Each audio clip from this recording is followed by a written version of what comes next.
Você tinha falado sobre a técnica da moldura, né, de encaixar e tal. Uma coisa que é super importante da gente entender em relação a essa técnica, que é, inclusive, uma dúvida comum, é de que essa técnica não é para você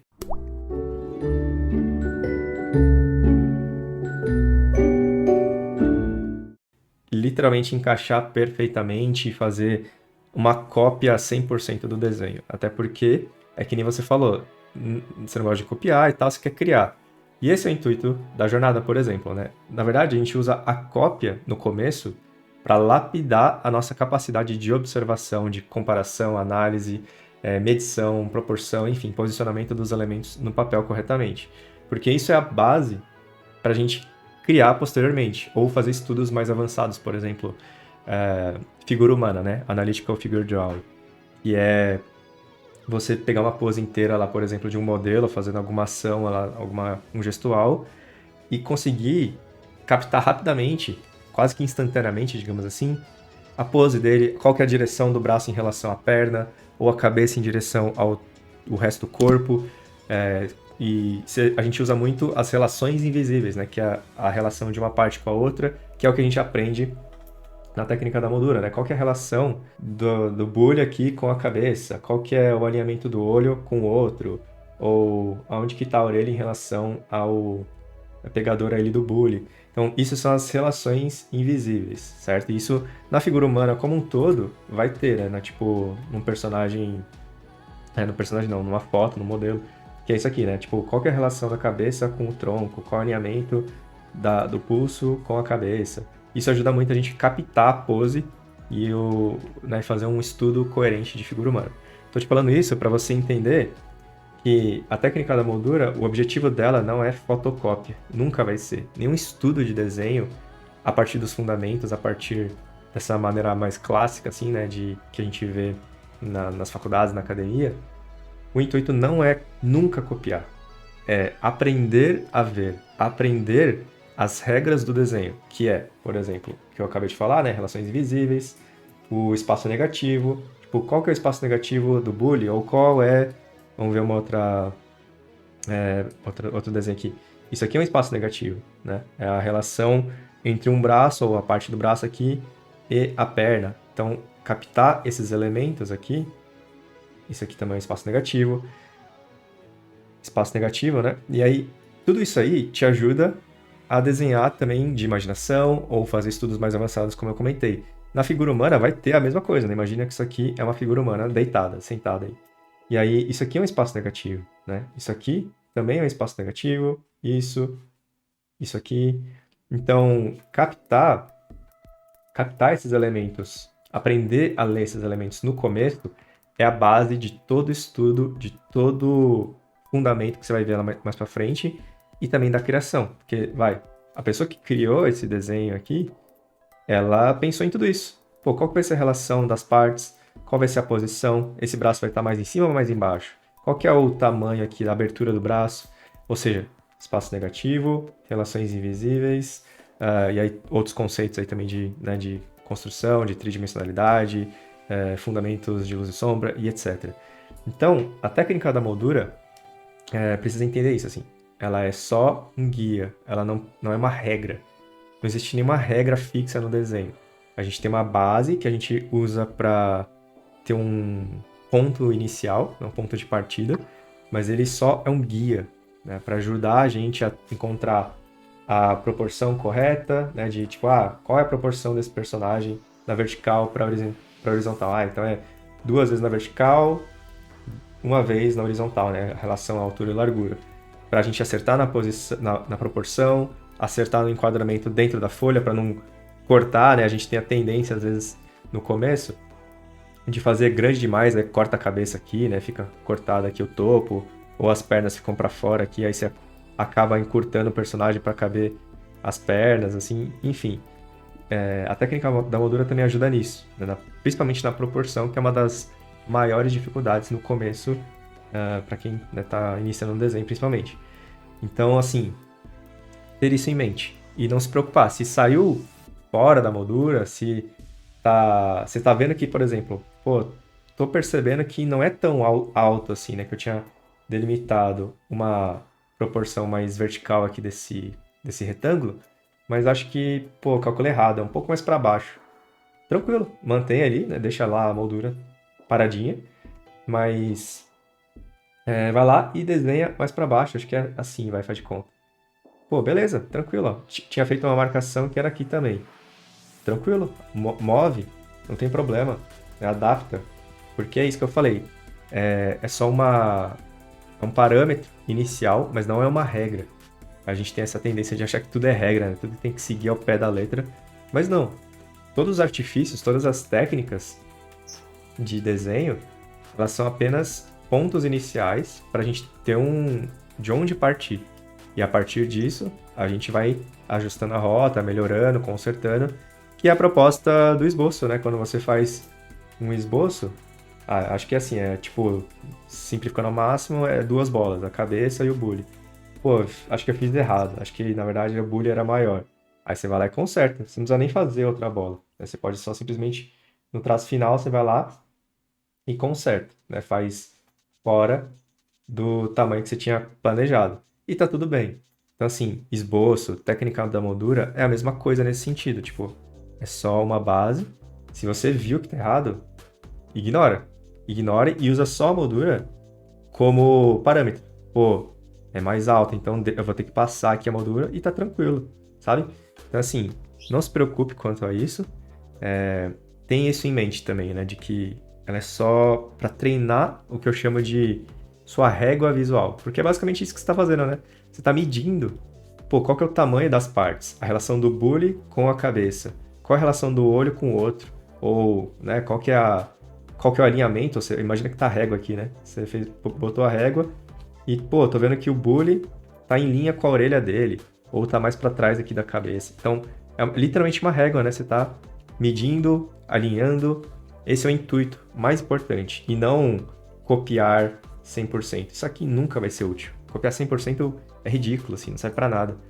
E, e até isso, né, falando sobre esse ponto, Daniel, de que, pô, você não gosta de copiar, mas você tá copiando aqui, né? Uhum. Mas é isso, assim, tipo, a mentalidade eu não tô copiando por copiar.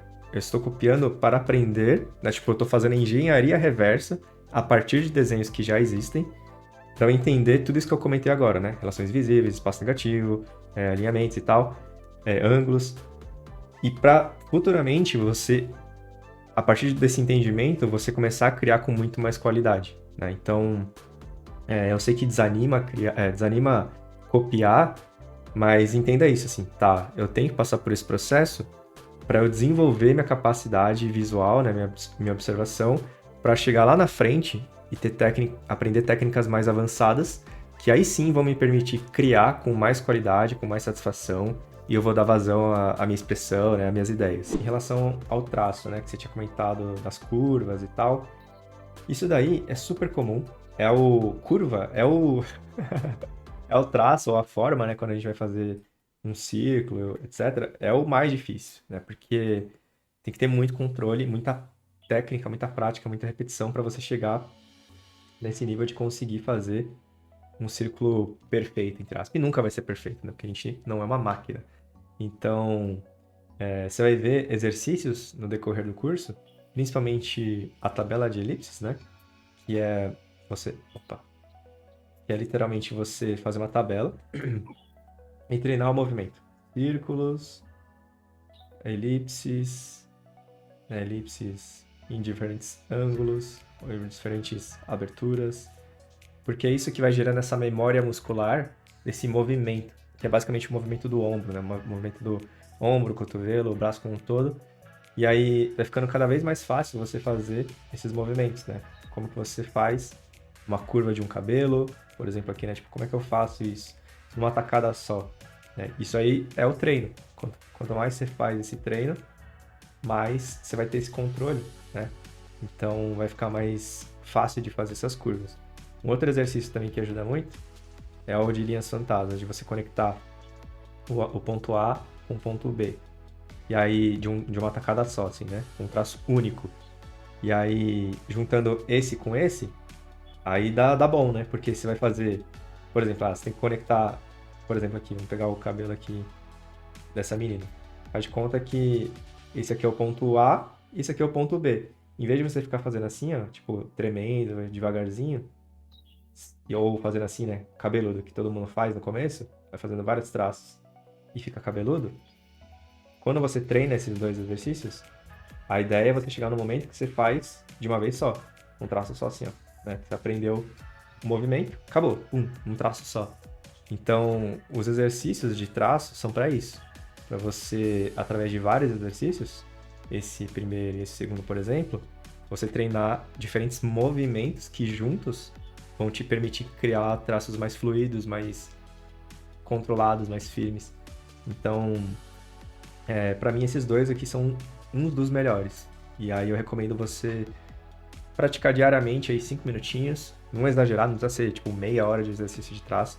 5 minutinhos é um aquecimento para você começar a desenhar, né? Uma página, basicamente, uma página ou 5 minutos, o que você achar melhor.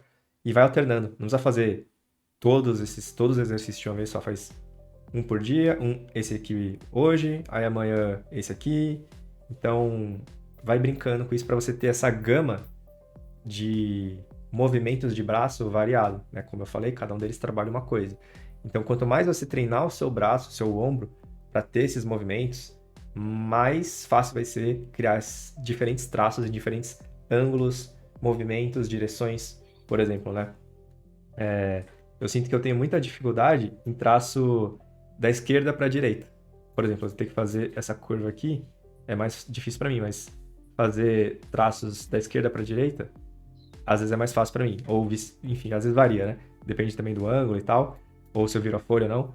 Então, assim, quanto mais você ter controle e domínio em diferentes ângulos, em diferentes posições, direções, ou da esquerda para a direita, da direita para a esquerda, de cima para baixo ou de baixo para cima, você está treinando quase que 360 graus a sua capacidade de gerar traços, né? Esquerda para direita e tal, diagonal, cima, vertical. Então, é isso, assim, é quase que você está treinando o seu braço para operar em todos os ângulos possíveis, em diferentes velocidades, em diferentes controles, levezas.